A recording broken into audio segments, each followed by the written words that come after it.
Good morning students. Sunrise education academy में आपका स्वागत है। आज हम पार्ट 15 में डिटरमाइनर्स पढ़ेंगे, ठीक है, क्लास 11th के लिए। इससे पहले हमने डिटरमाइनर्स में क्वांटिफायर्स डिटरमाइनर्स पढ़ रहे थे, जिसमें फ्यू और लिटिल हम पढ़ चुके हैं, ठीक है। आज हम देखेंगे मच का प्रयोग क्या होता है। मच का इस्तेमाल मात्रा के लिए होता है और मैनी का इस्तेमाल संख्या के लिए होता है। अगर हिंदी में आप कहीं पे भी देखते हो जहाँ ज़्यादा बोलना पड़ता है तो मच का प्रयोग होगा। जैसे आई हैव मच मिल्क, मेरे पास ज़्यादा दूध है। आई हैव मच वाटर, मेरे पास ज़्यादा पानी है। तो ज़्यादा के लिए मच का प्रयोग होता है। और संख्या में कई के लिए मैनी का प्रयोग होता है। जैसे आई हैव मैनी पेन्स, मेरे पास कई पेन्स है, ठीक है, मैनी फैंस। तो संख्या के लिए मैनी का प्रयोग होता है और मात्रा के लिए मच का प्रयोग होता है, ये ध्यान रखना। सम, अब सम का इस्तेमाल जो होता है काउंटेबल अनकाउंटेबल नाउन दोनों के लिए होता है, ठीक है। अगर अनकाउंटेबल नाउन है तो भी सम का प्रयोग होगा और प्लूरल काउंटेबल नाउन है तो भी सम का प्रयोग होगा। अब इसमें प्लूरल मैंने इसलिए बोला है क्योंकि सिंगुलर काउंटेबल के लिए तो सम का प्रयोग हो नहीं सकता, ठीक है। तो आपको सम का प्रयोग प्लूरल काउंटेबल के आगे ही करोगे क्योंकि इसका अर्थ यह है कुछ है। तो इसमें आपको ये ध्यान रखना है। जैसे आई हैव सम मिल्क, मेरे पास कुछ दूध है। तो अब यहाँ मिल्क की मात्रा बताने के लिए सम का प्रयोग हुआ है, कुछ दूध है। अब pens, I have some pens, मेरे पास कुछ पेन है। तो पेन की संख्या बताने के लिए सम का प्रयोग हुआ है, ठीक है। तो आई मीन संख्या बताने के लिए हो तो होगी प्लूरल काउंटेबल नाउन, और जब मात्रा बताने के लिए हो तो वो सिंगुलर अनकाउंटेबल नाउन होगी। ये आप थोड़ा ध्यान रखना, ठीक है। और सम का प्रयोग केवल अफर्मेटिव सेंटेंस में होता है। नेगेटिव और इंटरोगेटिव सेंटेंस में आप जो है सम का प्रयोग नहीं कर सकते, ठीक है।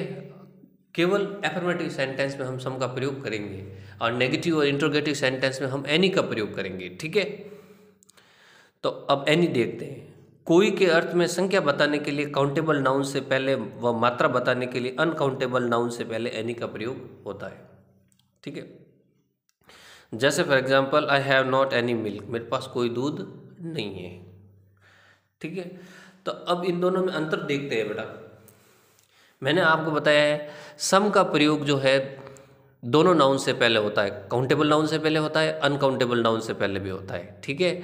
और अनकाउंटेबल नाउन जो है उसमें उसकी मात्रा बताई जाती है और काउंटेबल नाउन में वो प्लूरल काउंटेबल नाउन होनी चाहिए क्योंकि इसका अर्थ कुछ के अर्थ में होता है और इसका प्रयोग केवल अफर्मेटिव में होता है। और एनी में मैंने आपको बताया है कि इसका प्रयोग भी दोनों नाउन के आगे होता है, अनकाउंटेबल नाउन से पहले होता है और काउंटेबल नाउन से पहले भी होता है, ठीक है। लेकिन एनी का थोड़ा सा डिफरेंस है। वो डिफरेंस ये है कि एनी का प्रयोग सिंगुलर काउंटेबल नाउन से पहले भी होता है और प्लूरल काउंटेबल नाउन से पहले भी होता है। मतलब एनी जो है एक वचन के लिए भी काम आती है और बहुवचन के लिए भी काम आती है, ठीक है। और इसका प्रयोग मात्रा बताने के लिए भी होता है। जैसे I have not any milk, मेरे पास कोई दूध नहीं है। तो फिर इन दोनों में डिफरेंस क्या है सम और एनी में? तो सम और एनी में मेजर डिफरेंस यही है कि एनी का प्रयोग जो है इंट्रोगेटिव और नेगेटिव सेंटेंस में होता है और सबकी सम का प्रयोग जो है किस में होता है, केवल अफर्मेटिव सेंटेंस में होता है, ठीक है। I don't give him any pen, मैंने उसे कोई पेन नहीं दिया, ठीक है। यहाँ देखो do you have any pens, क्या तुम्हारे पास कोई पेन है। मतलब इसका प्रयोग सिंगुलर और काउंटेबल नाउन और प्लूरल काउंटेबल नाउन दोनों से पहले होता है, लेकिन ये इसका प्रयोग इंट्रोगेटिव और नेगेटिव में होता है, ठीक है। अब देखो आल और होल, आल का प्रयोग मतलब है सब और होल का मतलब भी है सब। इन दोनों में डिफरेंस क्या है देख लेते हैं कि होल का प्रयोग केवल सिंगुलर नाउन से पहले होता है और जबकि आल का प्रयोग जो है सब तरह की नाउन से पहले होता है, अनकाउंटेबल नाउन से पहले होता है और काउंटेबल नाउन से पहले भी होता है, ठीक है। लेकिन काउंटेबल नाउन यहाँ पे प्लूरल होनी चाहिए क्योंकि आल बहुवचन को इंडिकेट करता है। जैसे आई हैव ऑल बुक्स, तो ये बुक्स या प्लूरल काउंटेबल नाउन है, ठीक है। इसका प्रयोग आप जो है अनकाउंटेबल नाउन से भी पहले कर सकते हो। जैसे आई हैव ऑल वाटर, मेरे पास सारा पानी है, ठीक है। और होल का प्रयोग केवल सिंगुलर नाउन से पहले होता है, जैसे हर होल बॉडी वाज कवर्ड, उसके पूरा शरीर को ढक दिया गया। ठीक है। अब आल का प्रयोग काउंटेबल व अनकाउंटेबल नाउन दोनों के पहले होता है, ये तो मैंने आपको बता दिया। नोट यहाँ क्या है, आल का प्रयोग व्यक्ति या वस्तु की संख्या को दर्शाता है, जबकि होल व्यक्ति या वस्तु के संपूर्ण अंगों को दर्शाता है। ये भी सही है कि आल पूरी संख्या को दर्शाता है, कोई व्यक्ति या वस्तु दे उसकी संख्या को दर्शाएगा, जबकि होल जो है पूरे अंगों को दर्शाता है। जैसे फॉर एग्जांपल मैंने आपको बताया कि होल का प्रयोग केवल सिंगुलर नाउन से पहले होता है। जैसे मैं पूरे शरीर की बात कर रहा हूँ तो होल बॉडी मतलब उसके पूरे अंग आ गए, हाथ पैर सिर। ठीक है। और जबकि ऑल जो है वो प्लूरल सेंस में भी इस्तेमाल होता है, जबकि ये केवल सिंगुलर सेंस में उसके पूरे भागों के लिए। ठीक है। अब देखो numbers, Ram has 1 pen, Ram के पास 1 पेन है। ही हैज़ 5 पेन्स, उसके पास 5 पेन है। तो ये नंबर्स भी डिटरमाइनर्स होते हैं, जैसे 1 2 3 4 5 6 7 8 9 10, ये जितने भी नंबर है वो सारे डिटरमाइनर्स है। 1 से लगाकर 10 100 1000 लैक्स, सारे नंबर जो है वो डिटरमाइनर्स है, क्योंकि ये किसी नाउन से पहले आते हैं। ठीक है।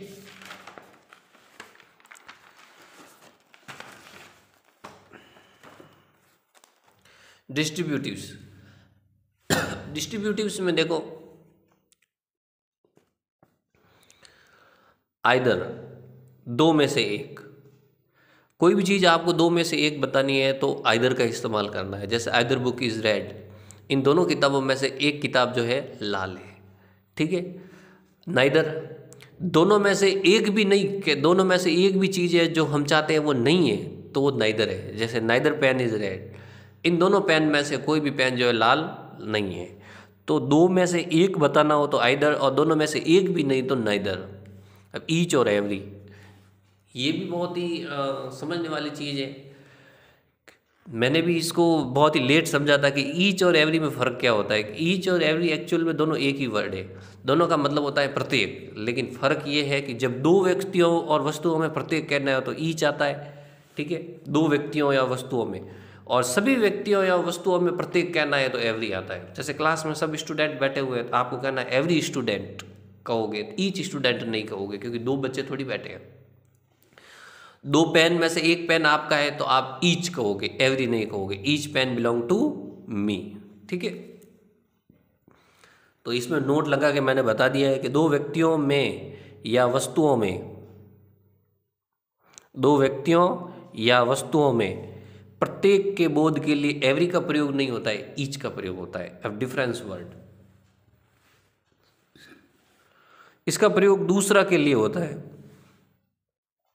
जैसे अदर दे रखा है तो अदर का मतलब क्या होता है, दूसरा होता है। ठीक है। तो अब इसका प्रयोग दूसरा के लिए सिंगुलर और प्लूरल काउंटेबल नाउन से पहले होता है। अगर कोई भी चीज़ दूसरा है तो आपको कहना है इंग्लिश के अंदर उसे, जैसे आई हैव अदर बुक्स, मेरे पास दूसरी किताबें हैं। ठीक है। ही हैज़ अदर पेन, उसके पास दूसरा पेन है। ठीक है। तो नाउन से पहले होगा। जैसे द अदर हैंड, तो इसका मतलब है दूसरा हाथ। द अदर बॉय यानी दूसरे लड़के, बॉयज़ यानी लड़के। तो ये आप समझ गए होंगे कि सिंगुलर नाउन हो तो भी अदर का इस्तेमाल होगा, प्लूरल नाउन हो तो भी अदर का इस्तेमाल होगा, अगर आपको दूसरा कहना है तो। ठीक है। कि वह दूसरे बच्चे को वहाँ छोड़ के आया, he sent him other boy, और दूसरे बच्चों को छोड़ के he sent childrens other childrens there. ठीक है। वो दूसरे बच्चों को वहाँ छोड़ के आया। तो मतलब सिंगुलर और प्लूरल दोनों के लिए अदर के लिए अदर का इस्तेमाल होगा। ठीक है। जबकि अनदर का प्रयोग दूसरा के अर्थ में केवल सिंगुलर काउंटेबल नाउन से पहले होता है। अब अनदर का प्रयोग केवल सिंगुलर काउंटेबल नाउन से पहले होगा। ठीक है। यहाँ पे दोनों के लिए था, सिंगुलर के लिए भी था और प्लूरल के लिए भी था।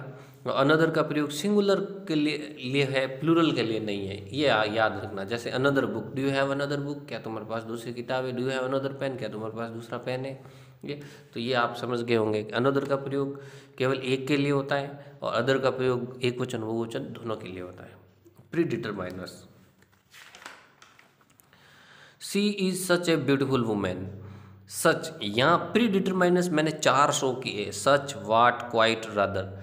प्री डिटरमाइनर्स ज़्यादातर वे डिटरमाइनर्स होते हैं जो एडजेक्टिव से पहले आते हैं, यानी नाउन से पहले एडजेक्टिव आएगी और एडजेक्टिव से बाद पहले प्री डिटरमाइनर्स आएंगे। जैसे यहाँ देखो, सच ब्यूटीफुल से पहले आया है तो यहाँ प्री डिटरमाइनर्स हैं। वाट लवली से पहले आया प्री डिटरमाइनर्स। ए नाइस से पहले क्वाइट आया प्री डिटरमाइनर्स। स्मॉल से पहले रादर आया प्री डिटरमाइनर्स। यानी प्री डिटरमाइनर्स ऐसे डिटरमाइनर्स होते हैं जो नाउन से पहले एडजेक्टिव और एडजेक्टिव से पहले आते हैं। ठीक है, तीसरे नंबर पे आते हैं ये, she is such a beautiful women, वो ऐसी सुंदर औरत हैं। ठीक है, आगे आप कुछ भी बना सकते हो इसका sentence, she is such a beautiful women that you said her about a charming girl, charming beautiful lady. मतलब कि आप किसी को कहना चाहते हो ऐसा सुंदर, ऐसा कोई चीज़, तो उसके लिए इंग्लिश में सच का प्रयोग होता है। She is such a beautiful women, वो बहुत ही सुंदर औरत है या ऐसी सुंदर औरत है। ठीक है, वाट यानी क्या, वाट ए लवली डे, क्या सुंदर दिन है। दोनों में देखो, यहाँ वुमेन बाद में है, ब्यूटीफुल पहले है। यहाँ पे भी देखो, लवली पहले है, डे बाद में है। तो यहाँ पे लवली से पहले वाट आया और यहाँ ब्यूटीफुल से पहले सच आया, यानी नाउन जो है वह एडजेक्टिव के बाद में है। यहाँ पे भी देखो, क्वाइट यानी काफ़ी, ये नाउन डे बाद में है और एडजेक्टिव पहले है, नाइस। ठीक है, it was quite a nice day, ये बहुत ही काफ़ी अच्छा दिन है। क्वाइट यानी काफ़ी, नाइस यानी अच्छा, डे यानी दिन। तो डे को क्वालिफाई किया नाइस ने, नाइस को क्वालिफाई किया क्वाइट ने। यहाँ पे डे को क्वालिफाई किया लवली ने, लवली को क्वालिफाई किया वाइट ने। यहाँ पे वुमेन को क्वालिफाई किया ब्यूटीफुल ने, ब्यूटीफुल को क्वालिफाई किया सच ने।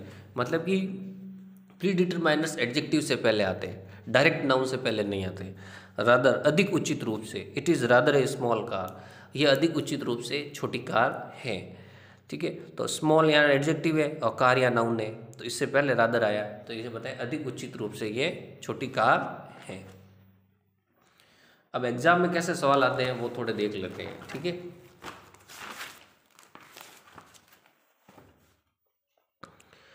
एग्जाम में ज़्यादातर जो सवाल आते हैं आपके वो इस तरीके से आएंगे, fill in the blanks with suitable determiners. जैसे डू यू हैव बुक। ठीक है, तो यहाँ पे सम और एनी में से आपको एक भरना था, आपने क्या भरा, एनी। क्यों भरा, क्योंकि देखो सम का इस्तेमाल केवल एफर्मेटिव में होता है, जबकि एनी का इस्तेमाल इंट्रोगेटिव और नेगेटिव दोनों में होता है, इसलिए यहाँ एनी आया। Raju has some books. अब देखो सम और एनी, मैंने आपको बताया सम का इस्तेमाल किस में होता है, एफर्मेटिव में होता है, तो ये ना तो इंट्रोगेटिव और ना नेगेटिव, तो सम आ गया। Raju has some books. ठीक है, Neha has little milk that he can not make T.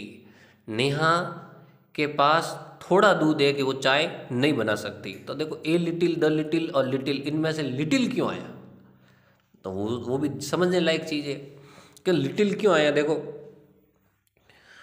क्योंकि ए लिटिल आ नहीं सकता, ए लिटिल आता तो क्या होता, नगण्य, न के बराबर दूध है, चाय बन ही नहीं सकती। सॉरी, ए लिटिल आता मतलब चाय बन सकती है, अदर लिटिल मतलब पूरा का पूरा दूध इस्तेमाल कर देना, और लिटिल मतलब इतना कम दूध है, न के बराबर दूध है कि हम चाय नहीं बना सकते। इसको वापस से देखो एक बार, Neha has little milk, Neha के पास न के बराबर दूध है, that he can not make tea, कि वो चाय नहीं बना सकती। तो मैंने बताया जब चीज़ न के बराबर हो तो ही इस्तेमाल नहीं की जा सकती, तो न के बराबर चीज़ होती है तो उसके लिए क्या आता है, लिटिल या फ्यू, लिटिल या फ्यू। तो यहाँ पे चूंकि मिल्क क्या अनकाउंटेबल है इसलिए लिटिल आया है। ठीक है, अगर काउंटेबल होता तो क्या आता, फ्यू आता। तो मैंने आपको बताया कि न के बराबर चीज़ जो इस्तेमाल लायक नहीं हो तो लिटिल आएगा, और चीज़ थोड़ी हो इस्तेमाल लायक हो तो ए लिटिल आएगा, और चीज़ थोड़ी हो और पूरा का पूरा इस्तेमाल कर लो तो द लिटिल आएगा। ठीक है, Raju has a few book that he can read them. Raju के पास कुछ किताबें हैं जिसे वो पढ़ सकता है।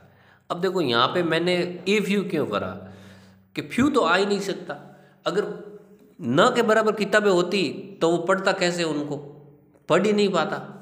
ठीक है, यानी उसके पास कुछ किताबें हैं तभी तो वो उनको पढ़ रहा है, तो हमने फ्यू तो भरा ही नहीं, ठीक है।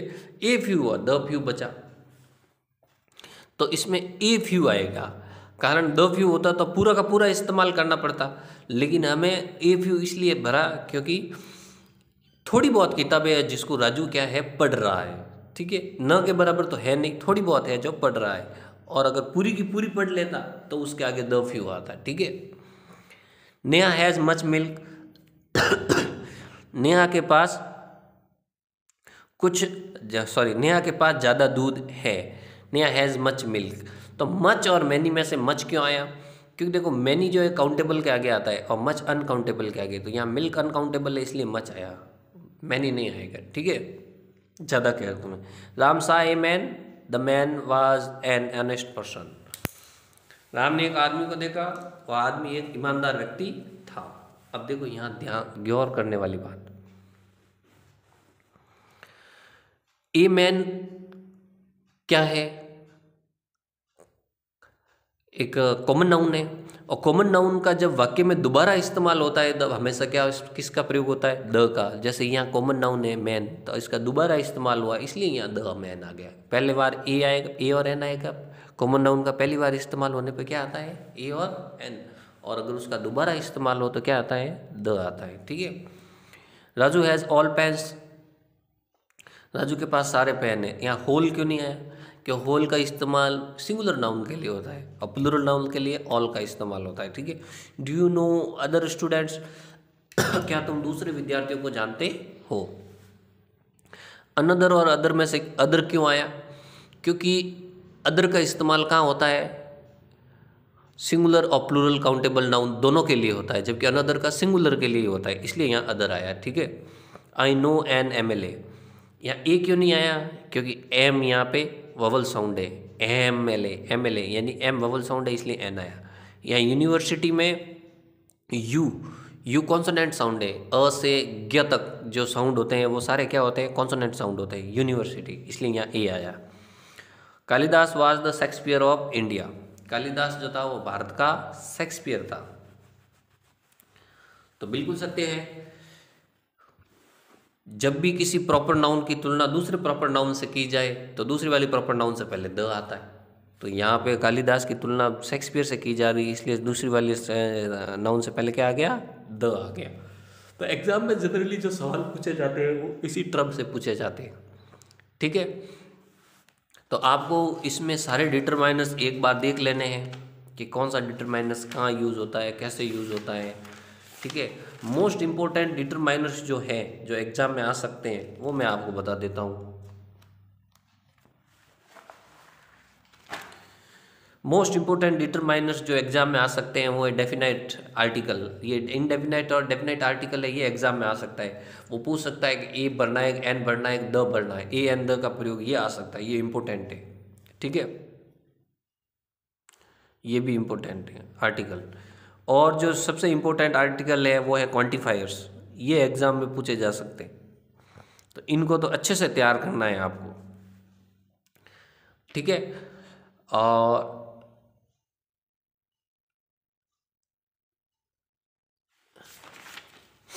द के यूजेस अच्छे से याद कर लेना कि द का यूजेस कहाँ कहाँ होता है, ठीक है।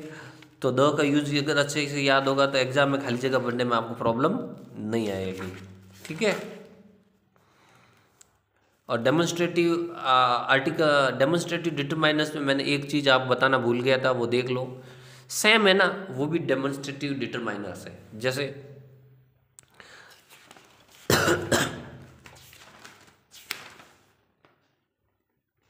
जैसे देखो सेम डेमोन्स्ट्रेटिव डिटरमाइनर्स है, she comes home at the same time, वही चीज़ आपको वही बताना हो, अंग्रेजी में वही बोलना हो, तो उसके अंग्रेजी में बोलते समय सेम बोला जाता है। जैसे वही समय सेम टाइम, वही पानी सेम वाटर, वही दरवाज़ा सेम डोर, तो ये जो बोला जाता है वो डेमोन्स्ट्रेटिव डिटरमाइनर्स है, ठीक है।